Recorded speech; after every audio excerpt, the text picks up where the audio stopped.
In this lesson, we're going to be multiplying radical expressions. There are several ways to simplify these types of expressions, but we're going to focus on multiplying the outside times the outside of the radical, and then multiplying the inside times the inside, and simplifying. If we consistently follow this plan, we should get a good result. So for example 5a, we have an understood 1 on the outside of our first radical expression.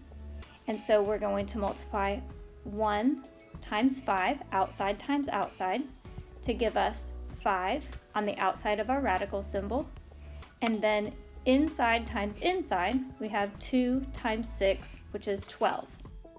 Next, we want to simplify our radical by breaking it down into a perfect square times another factor. So 12 can break down into 4 times 3.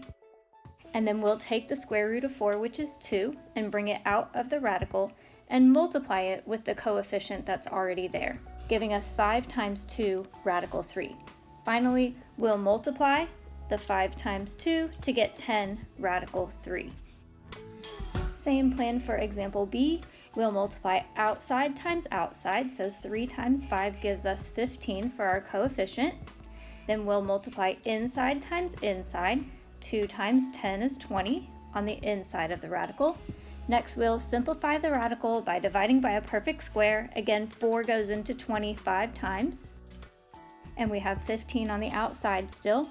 We'll take the square root of 4, which is 2, giving us 15 times 2, radical 5. And then we'll multiply 15 times 2, giving us 30, radical 5.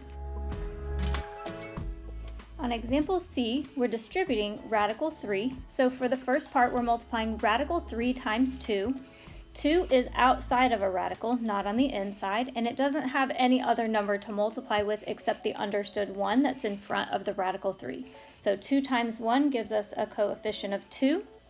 And then inside the radical, we have 3, so that'll give us 2 radical 3 for our first term. And then we'll multiply 1 radical 3 times negative 1 radical 3. Again, there's an understood 1 here. So on the outside, we have 1 times 1, which is, or 1 times negative 1, excuse me. So that gives us negative 1. And then on the inside here, we have this radical 3 times radical 3. 3 times 3 is 9 on the inside. And then we'll simplify. 2 radical 3 can't simplify. There are no perfect squares inside of radical 3 that we could break down. So that part is finished. And then here we know the square root of 9 is 3. So this is giving us negative 1 times 3. So now we have 2 radical 3 minus 1 times 3, or 2 radical 3 minus 3. We could also write this as negative 3 plus 2 radical 3. Either one is a fine answer, but often you'll see the rational part of the expression in front and the irrational or radical part to follow. Example D is an example where you could simplify the second radical before you multiply. I prefer to just multiply the outside times the outside, which again, there's an understood 1 here, and then multiply the inside times the inside and simplify it all together at the end. So we have 2 times 1 for our coefficient, and that gives us 2. And then inside the radical, we're going to multiply 6 times 48, which is going to give us a big number, but that's okay. We get 288. This just means I only have to simplify the radical expression one time, as opposed to breaking down 48 into 2 radicals, multiplying, and then breaking it down again. So now I want to find the biggest perfect square that goes evenly into 288.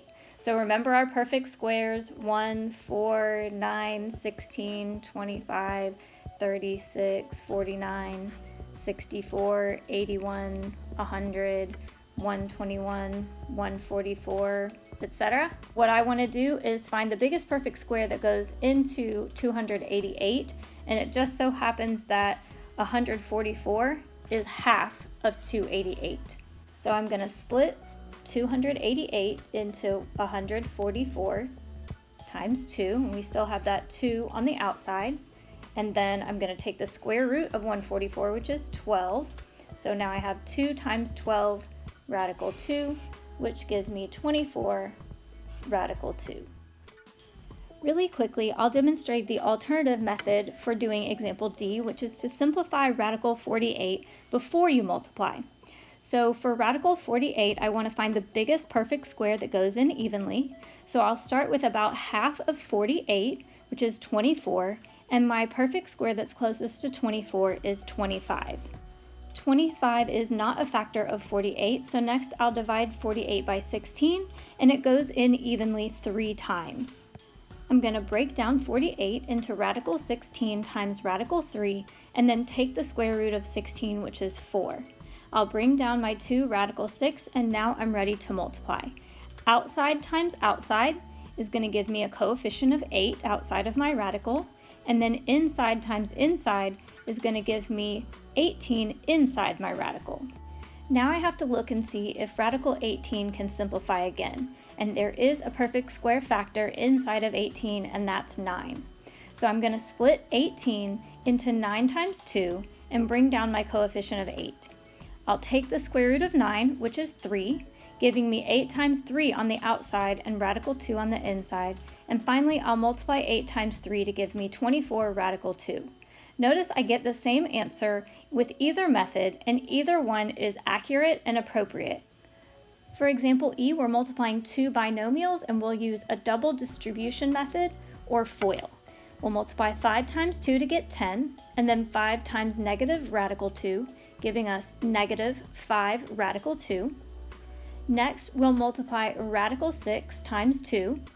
The 2 on the outside and the radical 6 on the inside will give us positive 2 radical 6.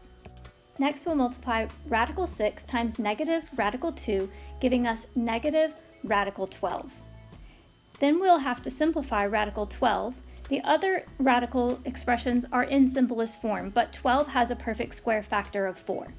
That'll give us negative 2 radical 3, and then we'll bring down the rest of our terms to complete the problem. 10 minus 5 radical 2 plus 2 radical 6 minus 2 radical 3. For example F, I'm going to demonstrate a box method which some students find simpler for multiplying 2 binomials together.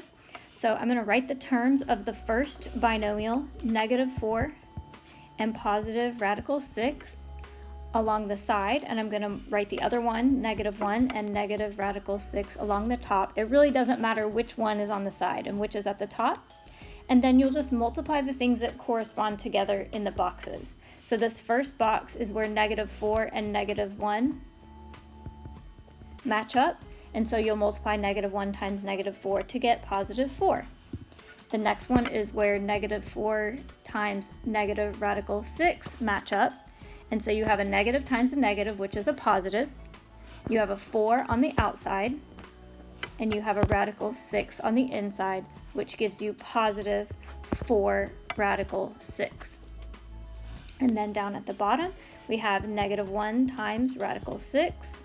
So the negative 1 is on the outside, and the radical 6 is on the inside, which gives us negative 1 radical 6. And then lastly, we have negative radical 6 times radical 6. That gives us negative, and then radical 36. They're both on the inside. And then radical 36 simplifies to 6. So this box is just negative 6. Then we can combine like terms. We have 4 minus 6, which is negative 2. And then we have negative 1 radical 6 plus 4 radical 6. That's positive 3 radical 6. This method gives you the same result as if you use the double distribute method, and so you just can choose whichever one works best for you and practice it so that you get a consistent result. I'll demonstrate example G using the double distribute method once again. So I'm going to multiply 2 times 2, which gives me 4, 2 times radical 3, which gives me positive 2 radical 3, negative radical 3 times 2, which gives me negative 2 radical 3, and then negative radical 3 times positive radical 3, which gives me negative radical 9. Now I'll simplify the square root of 9, and it'll become just a negative 3. So now I have 4 plus 2 radical 3 minus 2 radical 3 minus 3. Positive 2 radical 3 and negative 2 radical 3 eliminate one another, and I end up with 4 minus 3, which is just 1. These expressions are called conjugates, and conjugates have the same two terms. They're binomials with the same two terms, but with opposite signs in between. Usually when you multiply conjugates with radicals, the radicals eliminate. I'll demonstrate this last multiplication problem using the box method once again. So I have 10 radical 2, 10, and negative radical 2. 10 times 10 is 100. 10 times negative radical 2 is negative 10 radical 2. 10 times radical 2 here is 10 radical 2. And then negative radical 2 times radical 2 is negative radical 4. The square root of 4 is 2, so this is negative 2 here. And now I'm ready to combine like terms. 100 minus 2 is 98. And then 10 radical 2 and negative 10 radical 2 eliminate. Now you're ready to practice multiplying radical expressions. Good luck!